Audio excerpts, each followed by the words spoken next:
100 साल पहले महात्मा गांधी जी कांग्रेस पार्टी के प्रेसिडेंट बने थे और 150 साल पहले सरदार पटेल जी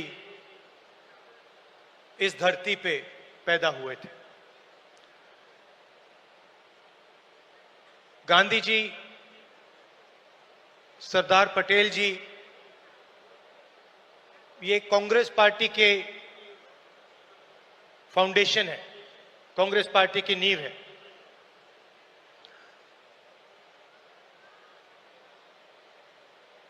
भाषण का मेरा एक प्लान था, मगर अजय लल्लू जी ने कुछ कह दिया तो अब मेरा प्लान डाइवर्ट हो गया है।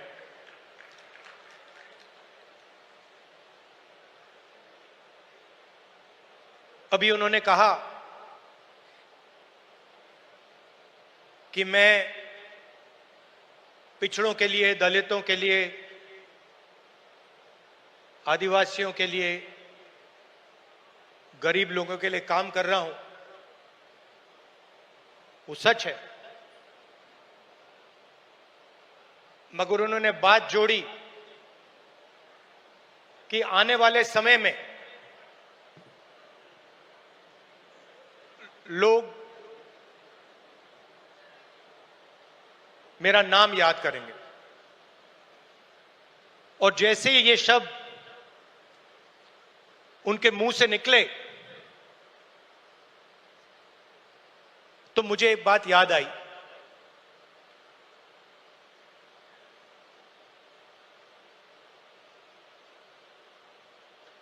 कुछ साल पहले एक जर्नलिस्ट मेरे से मिलने आए। हिंदुस्तान के जाने हुए जर्नलिस्ट हैं। ऑफिस में बातचीत चल रही थी। उन्होंने मुझे बोला कि वो या मुशर्रफ जी या नवाज शरीफ के मित्र थे और उन्होंने मुझे बताया कि उन्होंने नवाज शरीफ या मुशर्रफ जी से कहा था कि अगर आप हिंदुस्तान और पाकिस्तान के बीच में शांति लाएंगे तो पूरी दुनिया आपका नाम याद करेगी। और उस टाइम जब जर्नलिस्ट ने कहा था, मुझे एक बात याद आई थी। जैसे ही उसके मुंह से ये शब्द निकले थे, मेरे दिमाग में यह बात उठी थी कि मैं छोटा सा बच्चा था, 7-8 साल का, और मैंने इंदिरा गांधी जी से यह सवाल पूछा कि दादी, मरने के बाद आपके बारे में लोगों को क्या कहना चाहिए, क्या सोचना चाहिए? जानते हो इंदिरा गांधी जी ने क्या जवाब दिया, जो मुझे आज तक परफेक्ट जवाब लगा।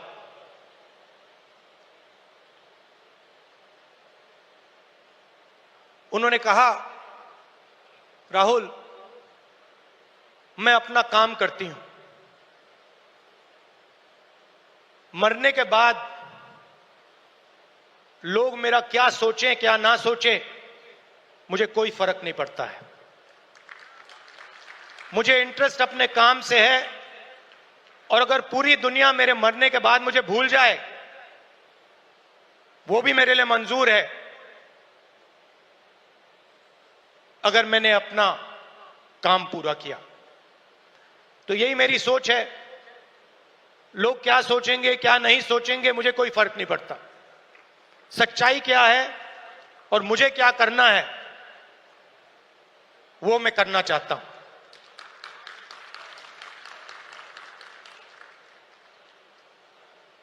तेलंगाना में हमने एक क्रांतिकारी कदम उठाया,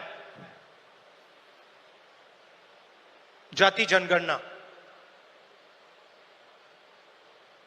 उससे कुछ महीने पहले मैंने पार्लियामेंट हाउस में भाषण दिया था।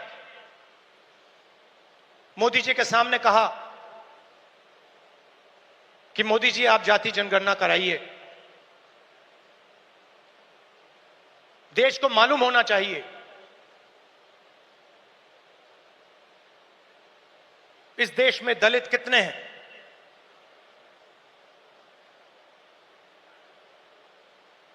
पिछड़ा वर्ग कितना है,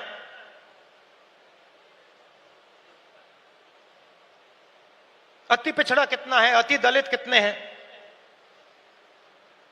आदिवासी कितने हैं, माइनॉरिटीज कितने हैं, गरीब जनरल कास्ट के कितने लोग हैं।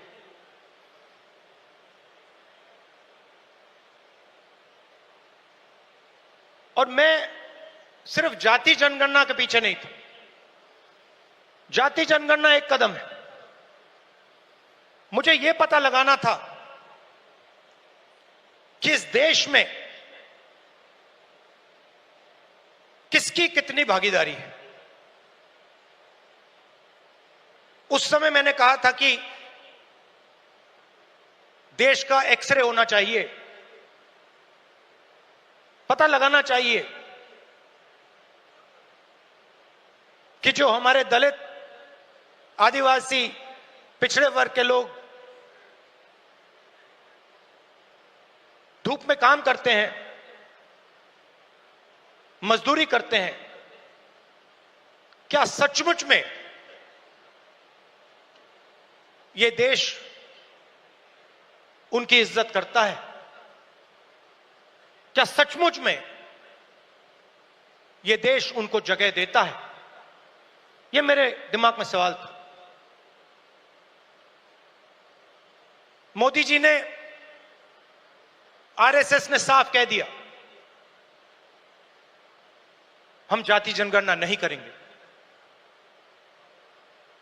हम जानना नहीं चाहते हैं,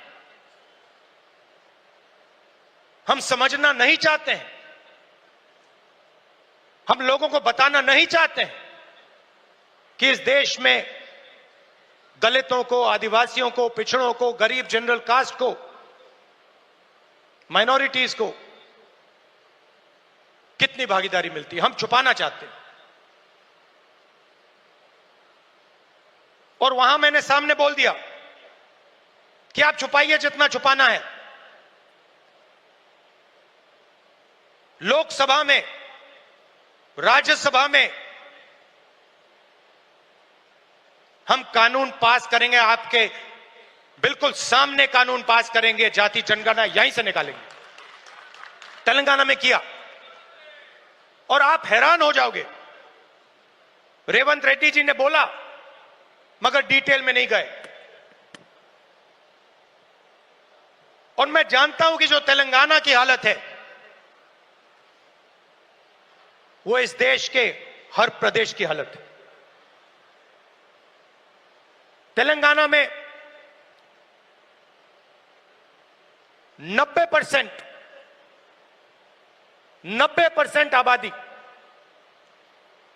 ओबीसी, अति पिछड़ा, दलित, अति दलित, माइनॉरिटी, आदिवासी।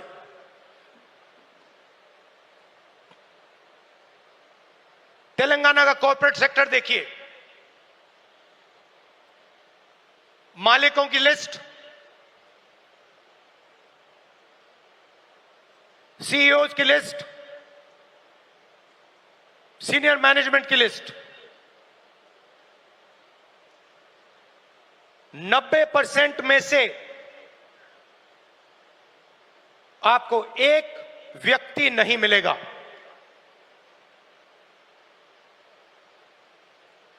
नब्बे % की भागीदारी तेलंगाना के कॉर्पोरेट सेक्टर में है ही नहीं।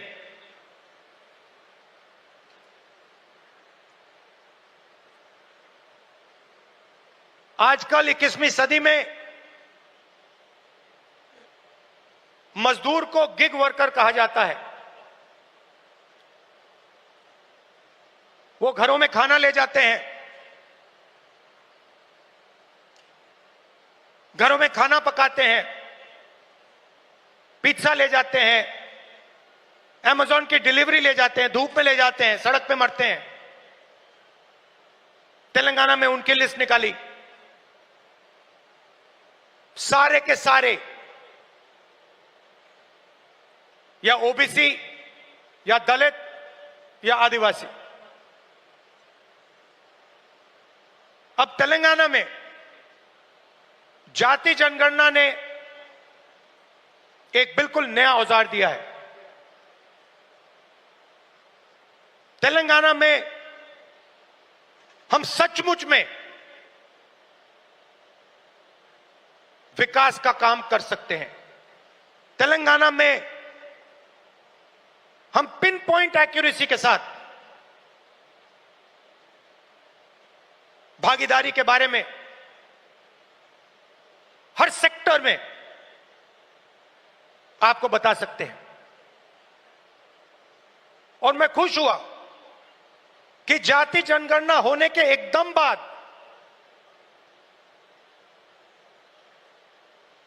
हमारे चीफ मिनिस्टर ने और हमारी टीम ने ओबीसी रिजर्वेशन को 42% तक पहुंचा दिया है।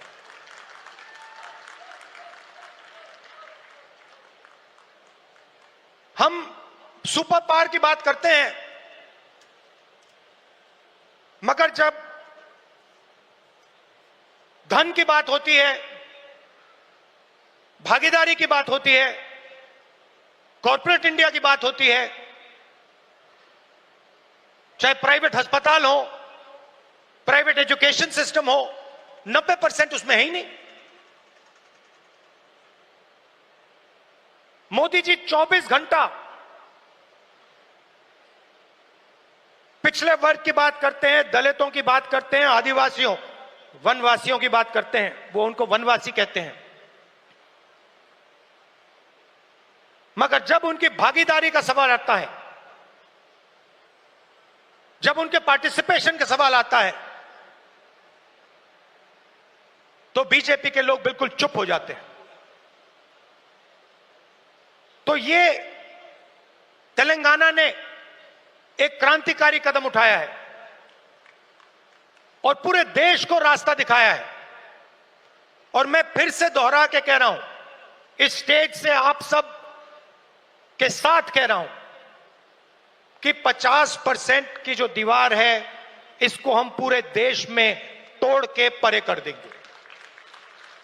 और जो शुरुआत हमने तेलंगाना में की है, वही हम दिल्ली में पूरे हिंदुस्तान के लिए करने जा रहे हैं। एससी एसटी सब प्लान की मैंने बात उठाई, क्रांतिकारी कानून लाए थे हम, इसको बीजेपी ने रद्द कर दिया है। एक के बाद एक हिंदुस्तान की सारी संस्थाओं पर यह आक्रमण कर रहे हैं। जहां भी आपको पहले दलितों को, पिछड़ों को, आदिवासियों को, गरीब जनरल कास्ट को जहां भी पहले जगह मिलती थी, वो सारे के सारे दरवाजे एक के बाद एक बंद कर रहे हैं। पहले हिंदुस्तान के हर जात के युवा सेना में जा सकते थे, पेंशन मिलती थी, शहीद का दर्जा मिलता था, एक्स सर्विसमैन स्टेटस मिलता था। उसमें सब लोग जा सकते थे, खत्म कर दिया। आज हमारी सरकार युवाओं को कहती है कि अगर आप युद्ध में शहीद होगे और अगर आप अग्निवीर हो, तो हम आपको ना पेंशन देंगे, ना शहीद का दर्जा देंगे। आपके साथ में जो लड़ रहा है उसको मिलेगा, मगर आपको नहीं मिलेगा। रास्ता किसके लिए बंद किया? गरीबों के लिए, गरीब जनरल कास्ट, दलित, पिछड़ा वर्ग, अति पिछड़ा वर्ग, आदिवासियों के लिए पहले पब्लिक सेक्टर हुआ करता था, उसमें हर जात के लोग जा सकते थे। Steel authority India, BHEL, BSNL, HAL, ये आप सबको, पूरे देश के युवाओं को रोजगार देते थे, अपॉर्चुनिटी देते थे। एक के बाद एक इनको बंद किया जा रहा है।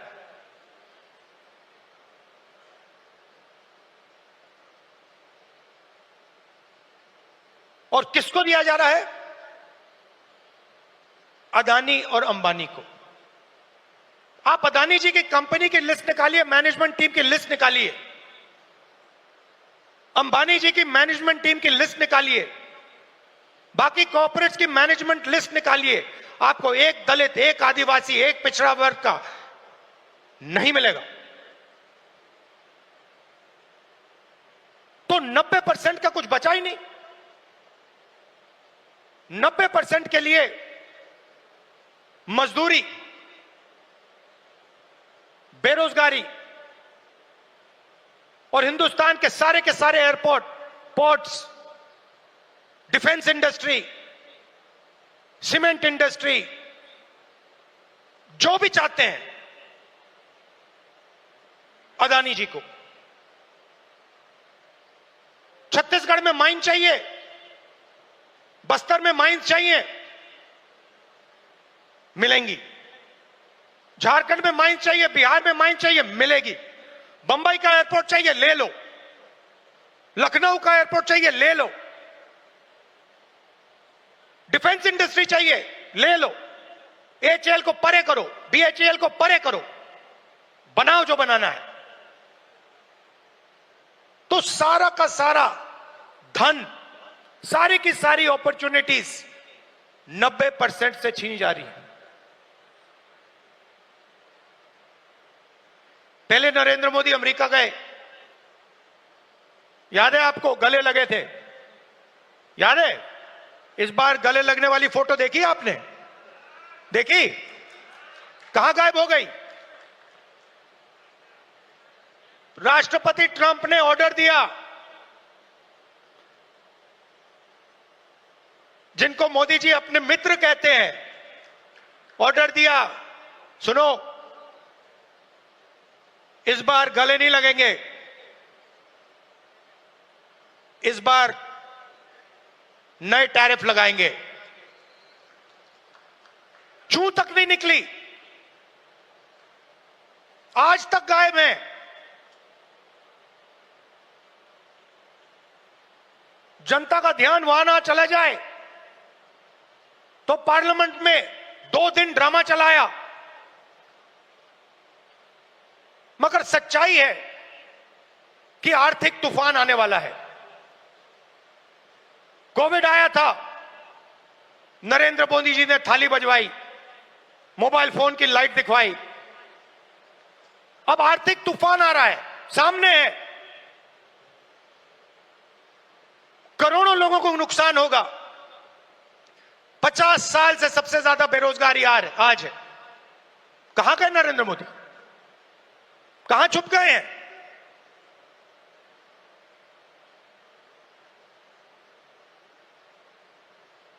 बांग्लादेश का राष्ट्रपति उल्टा बयान देता है और नरेंद्र मोदी जी उसके साथ बैठे हुए हैं, चुप, एक शब्द नहीं निकलता मुंह से। कहां गई 56 इंच की छाती?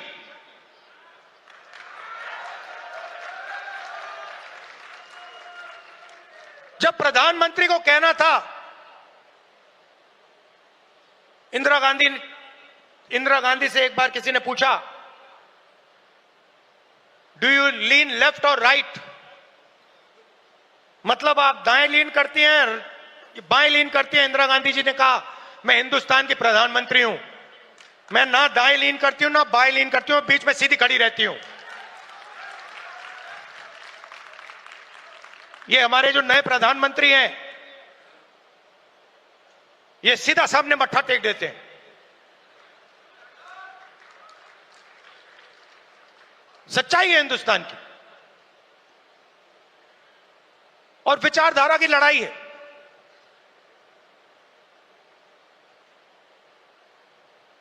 आप लोग हो सेना, बब्बर शेर। किसी ने कहा राहुल गांधी भारत जोड़ो यात्रा में चला। मैं आपसे सवाल पूछना चाहता हूं, क्या आपके बिना राहुल गांधी भारत जोड़ो यात्रा में चल सकता था क्या? तो आपको कहना चाहिए हम सब चले भारत यात्रा में और राहुल गांधी हमारे साथ चला था। आपकी शक्ति है, आपकी विचारधारा की शक्ति हमारी विचारधारा की शक्ति है, और देश आपको चाहता है। देश तंग आ गया है। आप देखना, बिहार के चुनाव में देखना, महाराष्ट्र के लोगों से पूछिए, आपको बताएंगे बीजेपी ने महाराष्ट्र में चुनाव कैसे जीता है। वो आपको बता देंगे किस प्रकार से जीता है। इलेक्शन कमीशन से हमने वोटर लिस्ट, महाराष्ट्र की वोटर लिस्ट हम पूछ पूछ के थक गए। आज तक इलेक्शन कमीशन हमें महाराष्ट्र की वोटर लिस्ट नहीं दे पा रहा है। यह सच्चाई है। मगर आने वाले समय में यहां पे बदलाव आने वाला है। लोगों का मूड दिख रहा है। तो विचारधारा की लड़ाई है। आपकी विचारधारा है, गांधी जी की विचारधारा है। क्या फर्क है इसमें और आरएसएस की विचारधारा में? सबसे पहले ये कॉन्स्टिट्यूशन जो है ये हमारी विचारधारा है।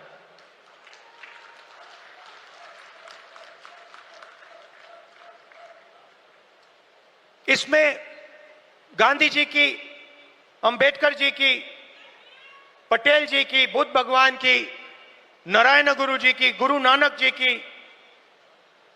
कबीर जी की, बसवना जी की विचारधारा है। यह 70 साल पुराना डॉक्यूमेंट नहीं है, यह हजारों साल पुरानी सोच है, और यह आपकी है। आपके खून, आपके पसीने ने, कांग्रेस पार्टी के खून, कांग्रेस पार्टी के पसीने ने यह कॉन्स्टिट्यूशन देश के साथ बनाया है, और आज इस पर आक्रमण हो रहा है।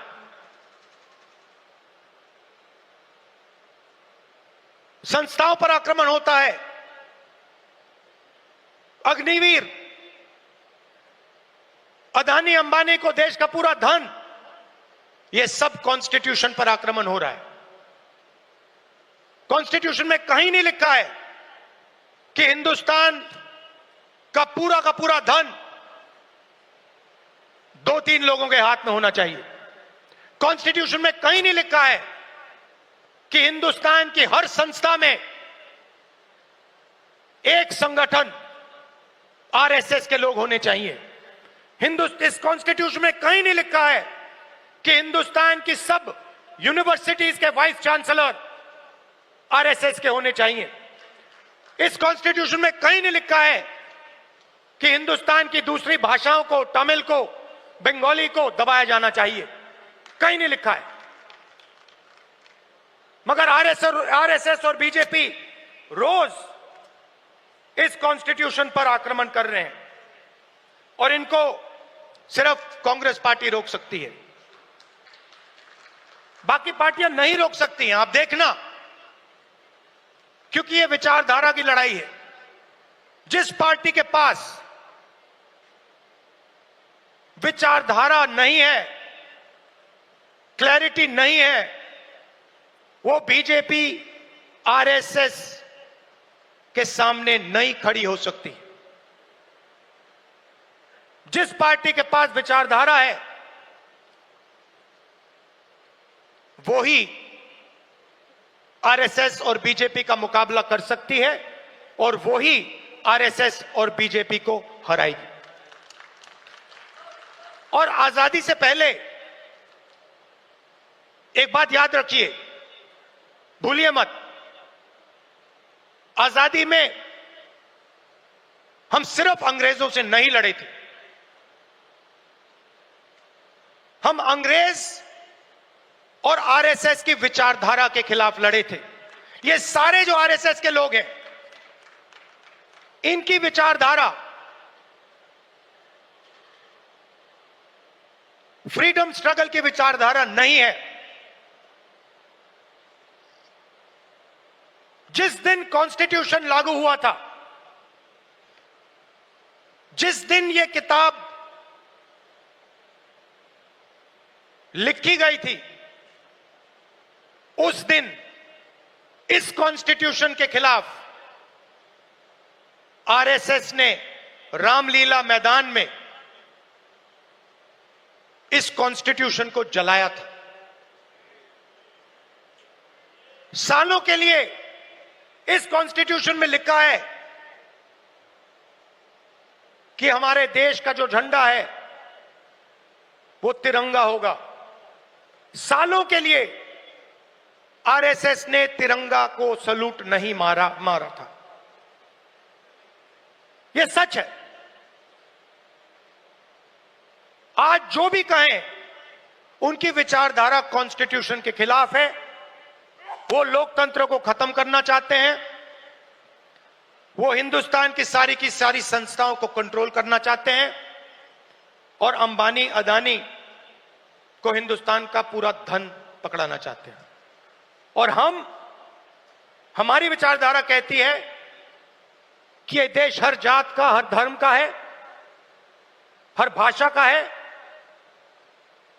इस देश की संस्थाएं, इस देश के इंस्टीट्यूशंस किसी एक संगठन के नहीं हैं, कांग्रेस पार्टी के नहीं हैं, इस देश की जनता के हैं और इस देश की जनता को उन इंस्टीट्यूशन पर कंट्रोल होना चाहिए। यह लड़ाई चल रही है। कुछ दिन पहले बीजेपी ने लोकसभा में वक्फ बिल पास किया। वक्फ बिल फ्रीडम ऑफ रिलीजन पर आक्रमण है, कॉन्स्टिट्यूशन पर आक्रमण है। दम ऑब्जर्वर न्यूज़पेपर, उनका जो न्यूज़पेपर है, ऑर्गेनाइजर, सॉरी ऑब्जर्वर नहीं, ऑर्गेनाइजर में लिखते हैं कि अब जो क्रिश्चियन कम्युनिटी है, उनकी जमीन पर हम आक्रमण करने जा रहे हैं। हमारे सिख भाई हैं, आपके पास भी आएंगे। तो आप ये मत सोचिए कि ये आप पर आक्रमण नहीं है। और ये एंटी कॉन्स्टिट्यूशन है और anti freedom of religion act है और ये देश के सब लोगों को मालूम होना चाहिए।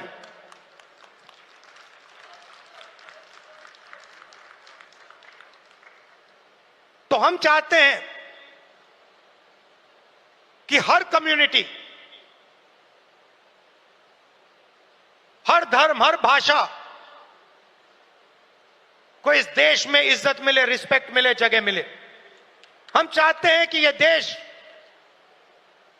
सब लोगों का हो और हर धर्म, हर जात, हर भाषा को इस देश से फायदा मिले। यहां पीछे जूली जी हैं, कहां हैं आप? जूली जी कहां हैं? जूली जी टिकाराम जूली जी कहां है भाई? हाँ, जूली बुलाइए उनको।